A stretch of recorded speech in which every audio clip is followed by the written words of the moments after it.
from just not having a care in the world. I started crying, you know. I cried because I couldn't give a To endless storytelling. I'd be like, shut up. What's the end of the story? Like, somebody got shot.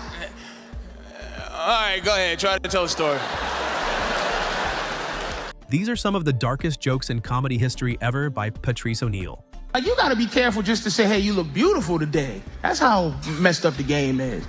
I think you should be able to comment on any part of the body that you see. If you...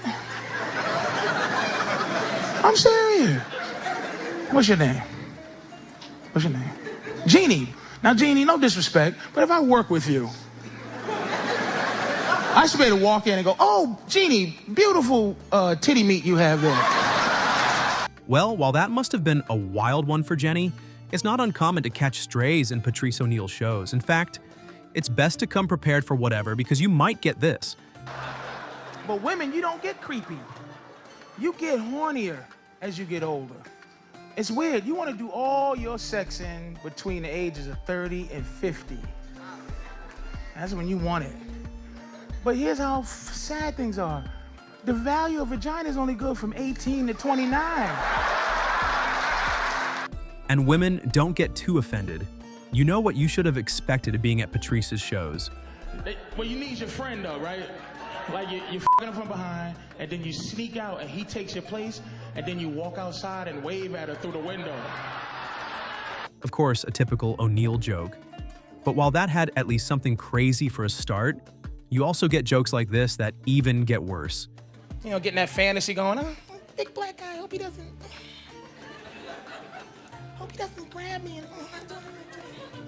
And I'm thinking the same thing, like, oh, Jesus. I hope nobody kills this white lady because I'm gonna get blamed for this shit. Initial confusion, but then that's just a start. You'd have to wait a bit to process some O'Neal jokes. This might just be one of those. Why would you say that? Finish the story. Who got shot? Never mind now. You won't let me tell the story the way I want to tell the story. So I won't finish because you won't let me tell it with Diane, my friend who doesn't like guns and stuff. But this one could have you a little riled up. It's just a joke and an O'Neal one at that. But it didn't work. The water just overtook our efforts and I lost everything. My dog died. I didn't know what to do. And I swear, man, I'm not no asshole. I started crying, you know. I cried because I couldn't give a However, this one is quite funnier, maybe even too close to home for PatriceONeal, but the man just doesn't care about all of that. He's 1,000 pounds. What happened? Exactly. He ate till he couldn't move no more. You don't catch 1,000 pounds. Nobody stick you with a dirty needle and give you 1,000 pounds. You eat. But if there's something about this man's dark jokes, it's that it gets worse. And even for the 1,000 pounds man, this joke got darker. I did my research. A half a ton is a baby killer whale, or a full-grown sea lion is 1,000 pounds. You know what? We kill horses for less. For a hurt ankle, we'll shoot a horse. But we let this dude grow till he's just useless. One person that doesn't get away from the banters in an O'Neal comedy is Patrice himself. In this one, it's about his weight. Well, see it for yourself. I'm walking through the supermarket and I see some white chocolate covered Oreos. And that's death. You understand? That's heroin and coke and everything for me. And you figure I'll walk right by like, what the is this? This is, I could die from this. Who put this display here? Well, even though that'd have been a rousy reaction, the actual will shock you even more. But it's not, I'm sitting there, I'm shaking, I'm praying to God. I'm praying to God for the strength. I'm wasting a good prayer not to eat cookies. I'm not praying that people in Africa get food. I'm like, oh God, please give me the strength not to eat these cookies. This isn't it yet. A good prayer for starters slaps for sure, but still, wait for it.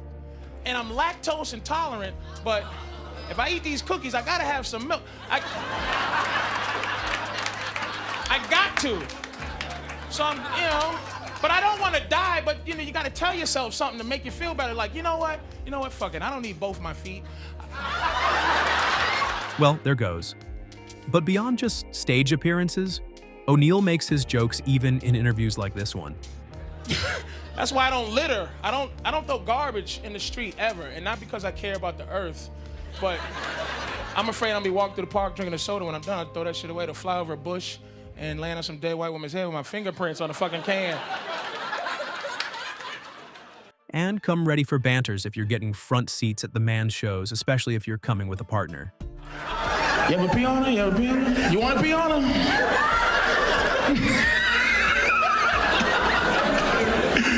It's hard to introduce piss to the relationship, That's why any woman who's not getting pissed on is because he don't know how to fucking bring it to you. Might be Patrice O'Diddy, but keep it pushing. Also, not even Michael J. Fox was free from O'Neal's much older comedies.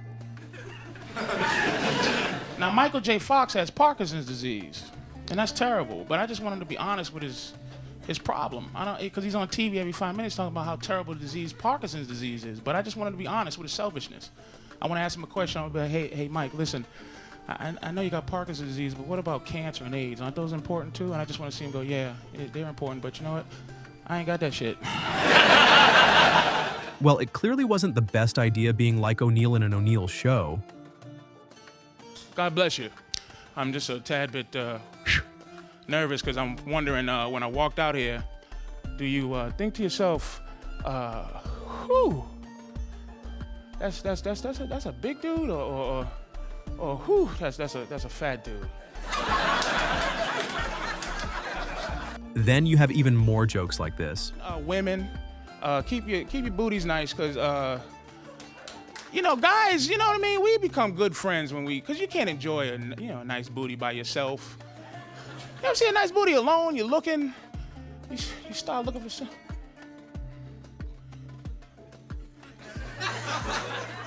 You need a witness, But while practically this might cause some trouble, it even gets funnier. If I was standing next to if I was standing next to a Klan member and a woman walked by, I'd say, hey, man.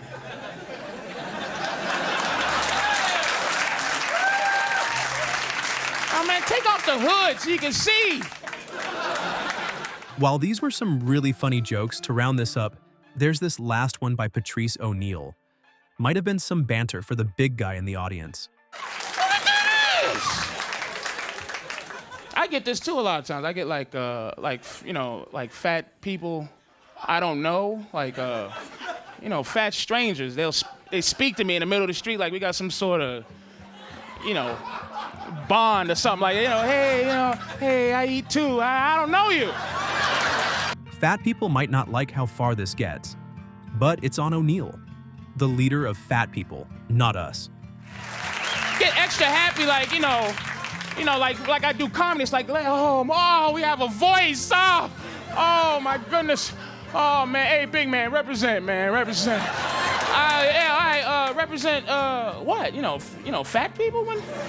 When I become the leader of fat people, I don't want to lead fat people nowhere. What we gonna do? March? The $1 million march. We gonna walk. Patrice O'Neal had a way of making even the darkest jokes clever, never just punching down. His comedy wasn't about personal attacks, just some honesty and timing. If you enjoy real, unapologetic stand-up that makes you laugh and think, you're in the right place.